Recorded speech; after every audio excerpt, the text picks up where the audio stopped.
আসসালামু আলাইকুম, welcome back to my channel Shyamli's home cooking. Viewers, কেমন আছেন আপনারা? আশা করছি ভালো।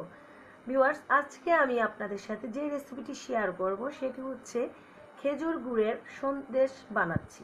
খেজুর গুড় আর ছানার সাথে সন্দেশ। আসেন দেখি কিভাবে বানাই। ভিউয়ার্স, প্রথমে আমি একটা প্লেটে ঘি মেখে নিচ্ছি, ব্রাশ করে দিচ্ছি এখানে হাতের সাহায্যে। আপনারা ব্রাশের সাহায্যেও দিতে পারবেন। আগে থেকে দিয়ে রাখছি কেন ভিউয়ার্স, প্রথম থেকে যদি সব কিছু ঠিকঠাক করে রেডি রাখি তাহলে আমার সন্দেশটা এখানে ঢালতে সুবিধা হবে। তো এটাতে ঘি মেখে রাখলাম। এবারে নিয়ে নিলাম আমি ছানা। আমি অল্প কিছু ছানা নিয়েছি এখানে। এটাকে এখন আমি ডোলে ডোলে এভাবে মিহি করে মতে নিব। ভিউয়ার্স, ভালোভাবে আমি এটিকে ডলে নিয়েছি। এখানে কিন্তু আমি হাফ লিটার দুধের ছানা করে নিয়েছি। তারপর এখানে দিয়ে দিচ্ছি 2 চা চামচ ময়দা। ময়দার সাথে এখন ছানাটাকে আমি আবার একটু ময়ান করে মিশিয়ে নিচ্ছি। ভিউয়ার্স, এভাবে ময়ান করতে করতে যখন দেখবেন কাই খোলার মতো হয়ে গেছে তখন বুঝে নেবেন আপনার এটি ভালোভাবে ময়ান হয়েছে। এবার ছানাটাকে আমি পাশে রেখে দিচ্ছি। ভিউয়ার্স, চুলাতে বসিয়ে নিয়েছি একটি প্যান। এবার প্যানে দিয়ে দিচ্ছি আমি কিছুটা গুড়। তো গুড়টাকে আমি প্রথমেই কুচি করে কেটে নিয়েছি। তারপর এখানে দিয়ে দিচ্ছি একটু পানি। গুড়টাকে আমি গলিয়ে নেওয়ার জন্য একটু পানি কিন্তু অবশ্যই দিতে হবে, নয়তো গুড়টা পুড়ে যাবে।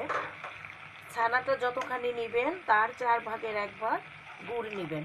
এবার এটাকে আমি জাল করে নিচ্ছি। ভিউয়ার্স, গুড়ের শিরাটা যখন হয়ে আসবে, মনে হবে যে গুড়ের শিরাটা সম্পূর্ণ হয়ে গেছে, তখন আবার একটুখানি পানি দিয়ে দিবেন। এবারে একটুখানি পানিতে নেড়ে কিছুক্ষণ নেড়ে নিয়েছি। তারপর এখানে দিয়ে দিব আমার ময়ান করে রাখা ছানা। এখন ছানার সাথে গুড়ের সাথে নেড়ে মিলিয়ে মিশিয়ে নিচ্ছি। এভাবে ভিউয়ার্স, আস্তে আস্তে গুড়ের সাথে ছানাটা সম্পূর্ণভাবে মিশিয়ে নিতে হবে। ছানাটা যেন আনাম না থাকে, ভেঙে ভেঙে মিশাতে হবে। আর এটা কিন্তু একদম লো আঁচে করতে হবে, বাড়ানো আঁচে দেওয়া যাবে না, তাহলে কিন্তু এটি পুড়ে যাবে এবং তেতো হয়ে যাবে। ভিউয়ার্স, যখন এভাবে শুকিয়ে আসবে তখন এখানে দিয়ে দিবেন 1 চা চামচ ঘি, হাফ চা চামচ এলাচ গুঁড়া বা 1 চা চামচের তৃতীয়াংশ দিয়ে এবার এটাকে মিলিয়ে মিশিয়ে নিচ্ছি। আবার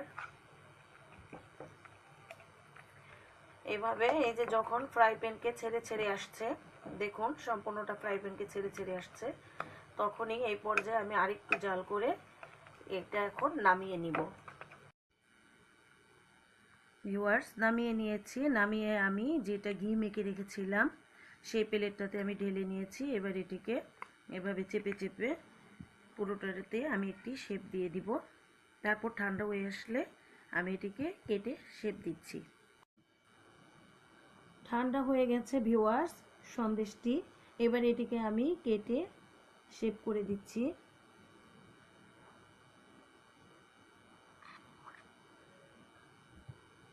এভাবে কেটে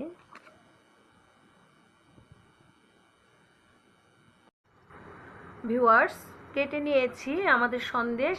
এবার এটিকে দিয়ে দিয়েছি শেপ। আমি চতুর্ভুজ আকৃতি করেছি। আপনাদের বাড়িতে যদি মাটির খাঁজ বা অন্যান্য খাঁজ থাকে আপনারা খাঁজ দিয়ে ডিজাইন করেও নিতে পারবেন। আমি আজকে ডিজাইন করিনি, আমি চতুর্ভুজ আকৃতি দিয়েছি। এবং খাঁজে কিভাবে ডিজাইন করা যায় সেটা আমার আগের কাঁঠাল বিচির হালুয়ার সন্দেশে দেয়া আছে, ডিসক্রিপশন থেকে দেখে নেবেন। তাছাড়া ভিউয়ার্স, যদি আমার আজকের এই রেসিপিটি ভালো লেগে থাকে তাহলে আপনারা আমার রেসিপিটিতে একটি লাইক দিয়ে দিন। আর আমার চ্যানেলটিতে আপনি নতুন হয়ে থাকলে এখনই সাবস্ক্রাইব করে নিন এবং পাশে থাকা বেল বাটনে ক্লিক করে দিন, যাতে আমার নতুন ভিডিওগুলো আপনার কাছে সবার আগে পৌঁছে যায়। ভিউয়ার্স, আজ এখানেই শেষ করছি। Bye bye viewers.